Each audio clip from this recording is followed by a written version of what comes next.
Yo, have you heard the latest headline besides the Sixers losing? Is Ja Morant got suspended? How we not talked about this, right? Ja Morant got suspended. And I'm gonna just pitch a crazy, crazy idea. And I learned a bit about poison pill contracts. Apparently, he can't get traded until the end of June anyway. And if he gets traded, his contract is being aggregated against his total contract, not or it's an average salary of his total contract, not the annual salary or something like that. I'm not here to explain poison pill clause. I'm just saying here that if my numbers are correct here, if Ja Morant gets traded for Markel Fultz, Gary Harris, and Franz Wagner, he should come to the Orlando Magic. Yeah, because we took Gilbert Arenas, and I think we've got a strong program here where Ja Morant could really rehab his career and get his shoe launched. Okay, so that maybe some kids can actually buy him because like my son's been waiting for his shoe and I couldn't send him to him for his birthday. We just want his shoes to be released, yeah? Can he get his shit together? Um, I think you have a really nice thing going in Orlando. I think you actually have a really good little group of young guys there, and I don't actually think you want to bring a bad influence into that kind of environment. Look, if I you think that's take wise. Ja Morant and put him in Disneyland, I think he's going to get a lot more happier and his mental health will improve and he doesn't need to play with guns anymore.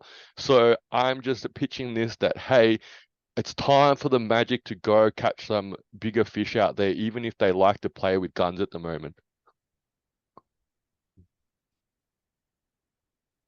I mean, I don't want you to muck up what's going on in Orlando. I have hope for you, right? So, despite your lack of support for my Phoenix Suns, I actually think Orlando's in good stead. So I wouldn't wish this upon you. I think to unpack this a bit further, the Memphis Grizzlies really had like it's like a switch. But you know how like you hear the switch analogy and it's like, oh yeah, turn it on, turn it off, turn it on, turn it off. This is like a switch that just busted one day and now it's like off. And that's it. Like Ja Morant went from being like, wow, like we won the Zion draft, like we can't believe it, to like now RJ Barrett is the dude. RJ Barrett is like the winning piece because like, you know what? That man shows up for work and he goes home and he keeps to himself. That is all we need. Zion doesn't show up for work and Ja Morant can't can't keep himself out of trouble. Look, you don't need that on Orlando. Memphis doesn't need it in Memphis. I wouldn't be shocked. Your trade proclamation here, yeah, I could see it. Because you know why? Memphis aren't there. Memphis aren't like, you know what? If we just put the right pieces around Ja, we're going to figure it out.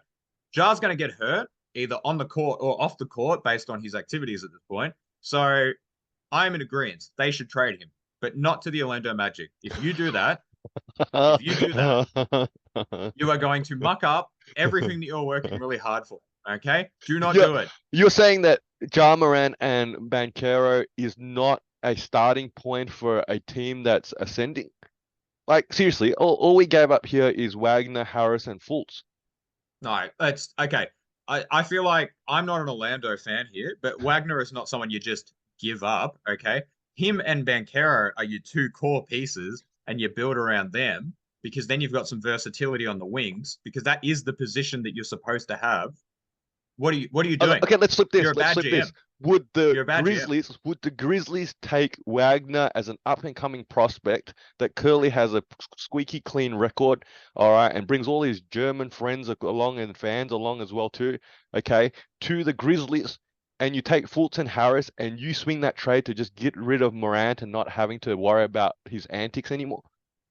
Would the Grizzlies swing this trade?